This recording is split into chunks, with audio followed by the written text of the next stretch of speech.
welcome back everyone. So today is the day. We're going to take this Honda ADV160 on its maiden voyage, and as you can hear, the furnace is still running, so it's a little chilly out, but not too bad. I have to move some equipment around to make this happen. But I think I'm going to also put the snowblower away. It's not going to be used again this year, so I don't think we need to worry about that. I need to check my tire pressures, make sure they're up to par, and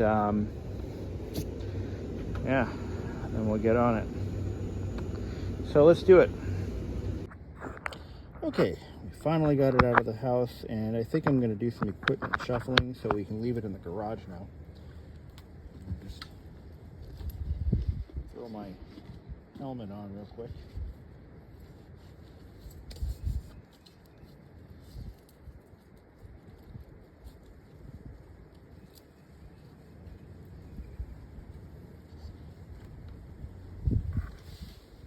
Put my gloves on, stand up.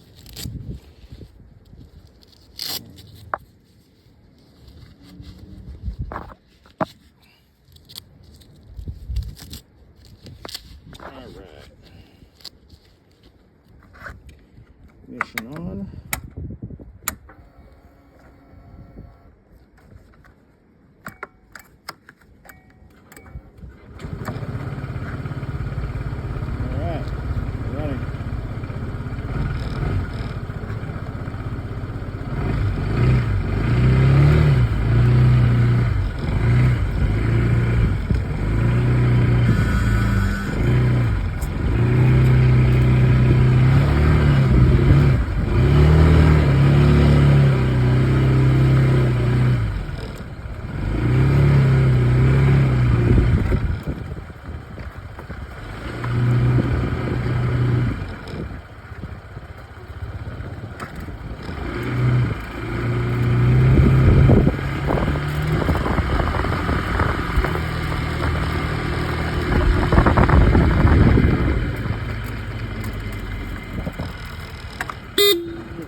bureaucracy and everything that, who gave us this air right now.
Well, that was uneventful.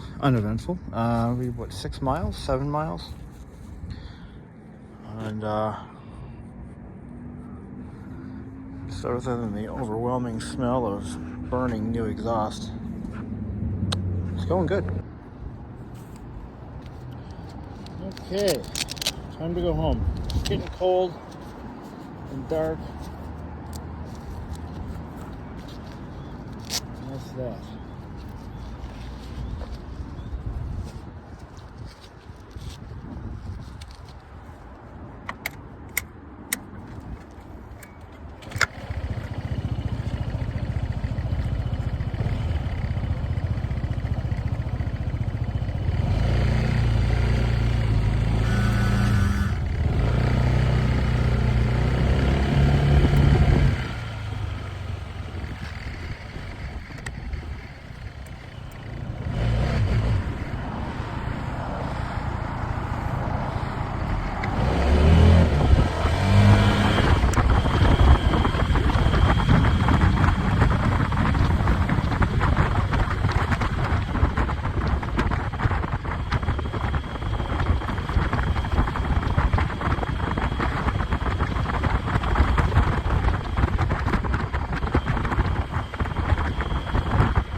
Okay, guys, so we put our first 16 miles on this machine, and I have opinions. So, if you're not familiar with my past, I have owned several Honda scooters and one Chinese scooter. So I've had my first one was a 49cc Chinese two-stroke, a Minarelli clone. The second one was a 1986 Honda Elite 150. The third one was a Helix 250. The fourth one was a Honda Silverwing 600. And now we've got the ADV160. So having ridden all of those scooters, this thing has the smooth acceleration and just overall, how can I put this? The overall feel of the Silverwing, which both machines were fuel injected, so that has something to do with it. But as far as how it handles on the road, it's no Helix.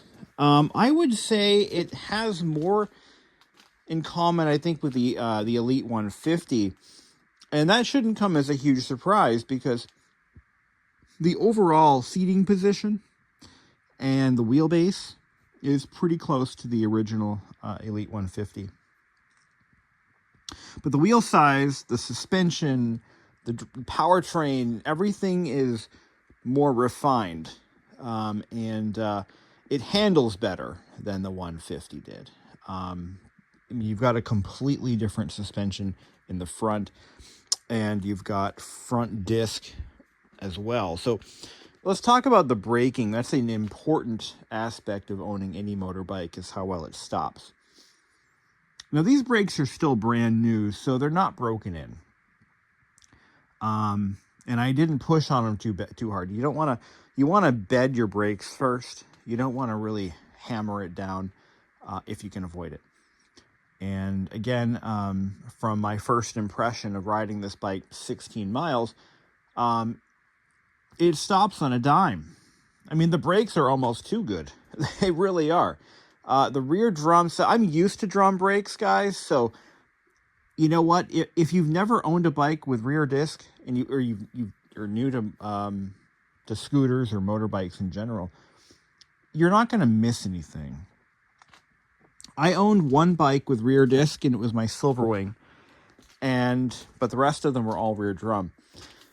So I have nothing bad to say about the rear drum brakes because I know how they're supposed to feel, and I know what rear disc feels like. So the thing is, you don't want to lock up that rear wheel, and I think that's why I have a feeling that's one reason why they stuck with rear drum, at least for the US and I think UK market, perhaps.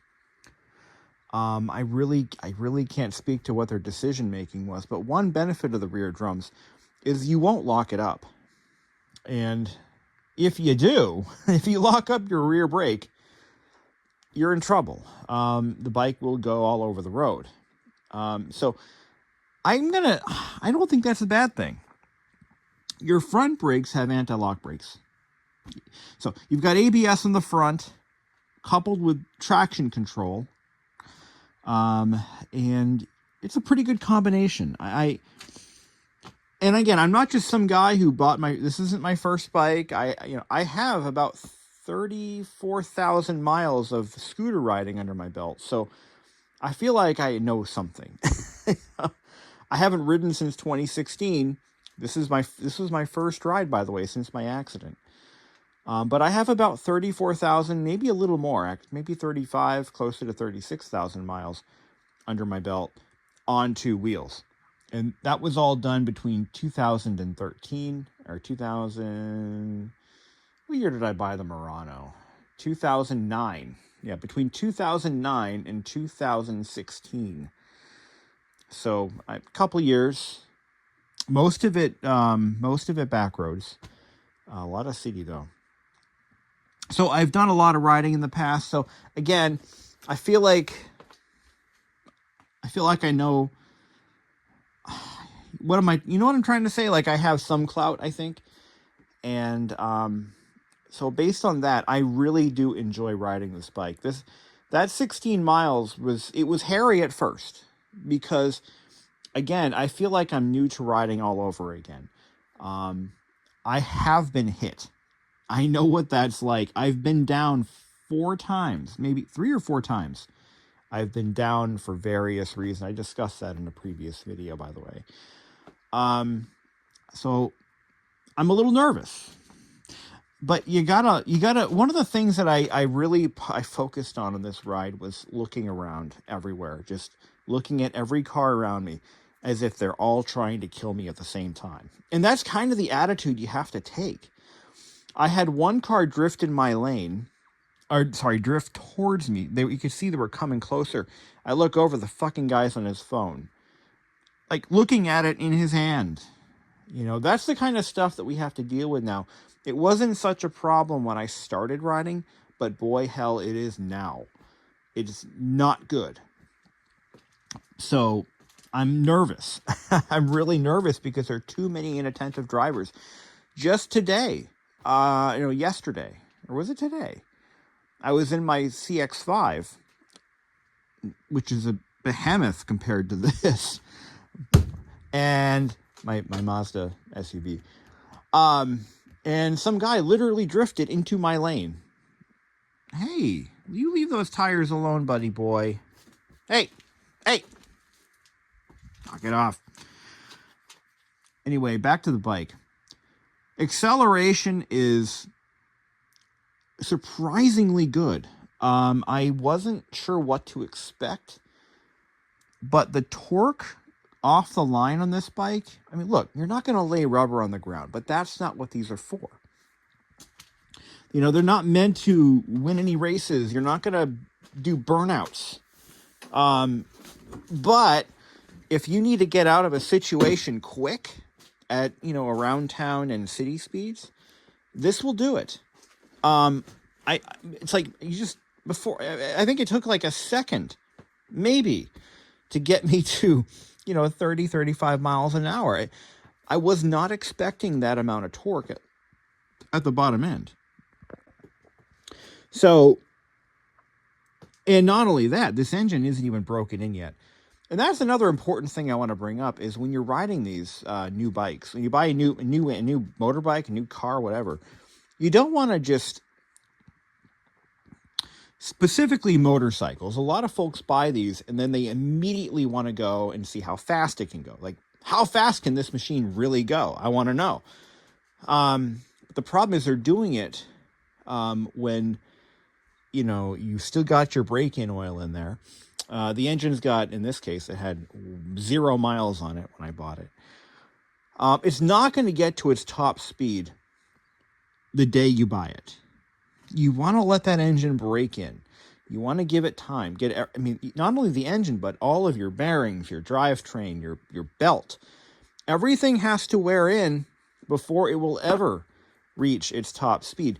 And further, you can cause excessive wear on your, especially your piston and cylinder walls, by pushing these bikes to their limit the day you buy them.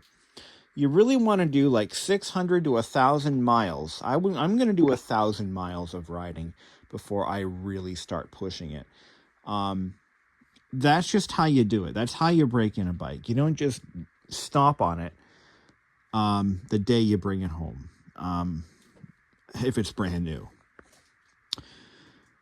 The other thing I want to bring up is noise. So I was really listening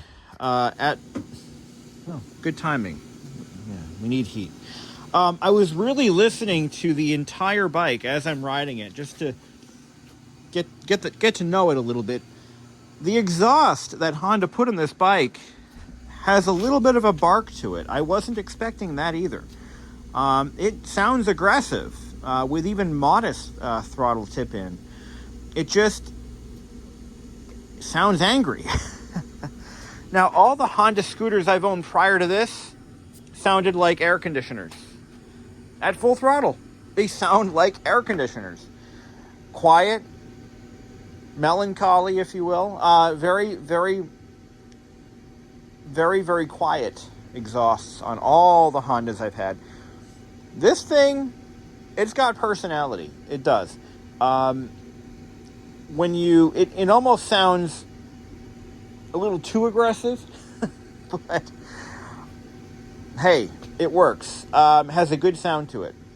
The engine itself, though, once you're not under load and you're just kind of cruising, it does have a bit of an air conditioner sound to it, which is, it's a small engine, 4-valve.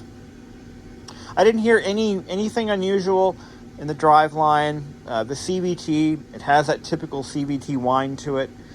All right, so the other thing, and you can hear this in the video, when you're taking off, you're going to hear like a motor sound, it sounds unusual. What it is, and also the ABS light will be on at first. So what it does is when you reach 5 miles an hour, actually, no, I think it does the ABS system test at 1 or 2 miles an hour. And then at 5 miles an hour, the ABS light goes out. It's supposed to do that. That is not a malfunction. So what it's doing, and cars do this too, you just don't notice it, but when you take off, once the engine started, it's going to perform an ABS system check. So it's going to cycle the ABS motor. It's supposed to do that. And once it passes that test, it will shut the ABS light off. So that is something you can expect. That is not a malfunction at all. Let's see. Fuel consumption, I won't know much about for a while, until I get some miles on her, because I didn't start off with a full tank. The dealer didn't actually fill the tank entirely, so I'm starting off with less than a full tank. So I went down by 1 bar. It had 1 bar shy of being full, and now I went down a full bar. So I won't really know how much. Well, the numbers are out there as far as miles per tank, or miles per gallon in this case. So I'll know more about that later on. The other thing I want to bring up is I hit the horn by accident when I was leaving my neighborhood. And I had the same problem on my Helix, actually. Hitting the directional, or the indicator control, when you're wearing gloves, it's easy to hit this instead when you're trying to cancel the directional. So the horn button, I feel like this is an issue that I've had before. This is nothing new. I ran it with the high beams on for the most part, and that is to increase visibility. Again, once you're hit once, you don't want it to happen again. So you want to make sure people can see you, and during the daytime, having your high beams on might do the trick. The mirrors are next to useless. I've heard that complaint multiple times, and now I'm getting it. I totally get it. They're awkwardly positioned, and they're too small, I think. Or they're shaped odd. I don't know what it is, but they are kind of weird. There are aftermarket mirrors that will fit on this bike, so maybe that'll take care of it. Now this actually upsets me, because for a lot of miles I ran with the turn signal on, not knowing or not realizing it was still going. There is no turn signal enunciator on this bike. So when the turn signals are going, there's no click, click, click, click, or nothing like that. I think there needs to be. I don't know why there isn't. It's stupid, because if you're paying attention to what's going on around you, you may not notice a blinking icon on the display. So, but overall, very smooth, good suspension, plenty of travel. The roads in my neighborhood are being torn up right now, so they're kind of rough. So expect to, it's nice to see how it could do on rough pavement. And it did just fine. I'm getting more confident. The more I ride it, the more confident I get. So I look forward to riding this a little bit more. My phone setup worked out perfectly. Absolutely great. Why is my cat meowing at me? This was the perfect mount for this bike. I think I talked about it in a previous video. I had to adjust it a little bit so I could get my phone angled up so you can see the road rather than just look down. There was one other thing I noticed during that ride. What was it? The cat's meowing at me, dude. What the hell? What's going on, buddy? It's way over there. What was I going to mention? I'll probably think of it later.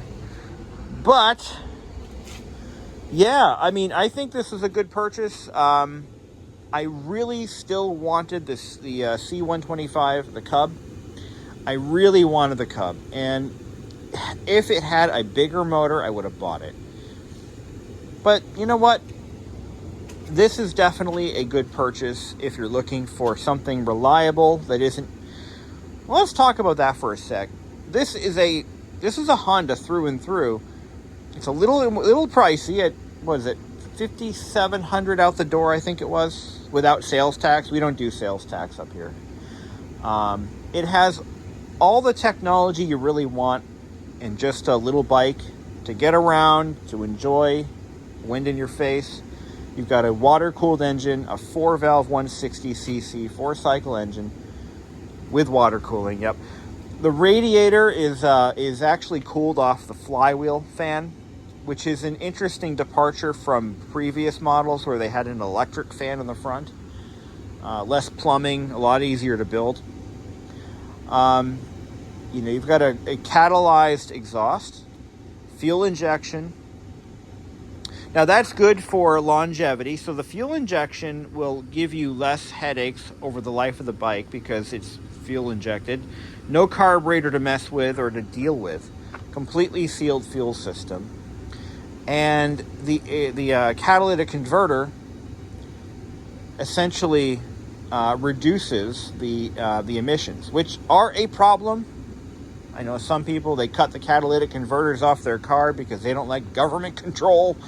But if you enjoy breathing clean air, you can thank the inventor of the catalytic converter, because I remember when cars didn't have them. I remember in the mid-80s, I remember what it smelled like when there were cars all over the road from the 60s and 70s that had no catalytic converters and carbureted fuel systems. I remember that smell. It wasn't good. As more and more cars got functioning catalytic converters, it really did improve the air quality. I can tell you that for sure. And motorbikes and small engines with carburetors and no catalytic converters are one of the biggest. They actually pollute more than the average family sedan. No joke. So this is a really good step in the right direction for internal combustion bikes. I really appreciate that move. Now, that's pretty much all I got for you guys. I was not successful in getting this in my garage with the Miata in there. I didn't think that far ahead. It's just too awkward to maneuver in the spot that I had for it. So, that kind of sucks. I'm going to have to park it here in the basement until I come up with some other solution. So, there you go. There is no temperature gauge on this bike. I forgot about that. So I'm looking around for a temperature gauge just to keep an eye on the cooling system. But it does have an over temp indicator. So if it does overheat, it will. Is the key on? No, the key's not on. There is an over temp light. So if it does overheat, it'll tell you. But yeah, I just grabbed a coffee at a random Dunkin' Donuts, and then I came back. I didn't really go anywhere. It's too damn cold. It's just too damn cold. I'm sorry. I'll do a longer trip when we really start getting into the warmer weather, but for now, that's going to have to suffice. I need to check the oil just to see where we're at with the oil. 600 miles, it gets changed per the owner's manual. I ordered a factory service manual for this already. Helms sells them. Honda has an agreement with Helm Incorporated, so if you need a replacement owner's manual or a service manual, you can get them from Helm. With shipping, it was $80, but I want to have one because if I need to do any repairs or maintenance, I want to do it by the book. And I want to share that information with you guys as well, just because it's the right thing to do. So, without further ado, I think we're going to call it the end of the video. All right, until then.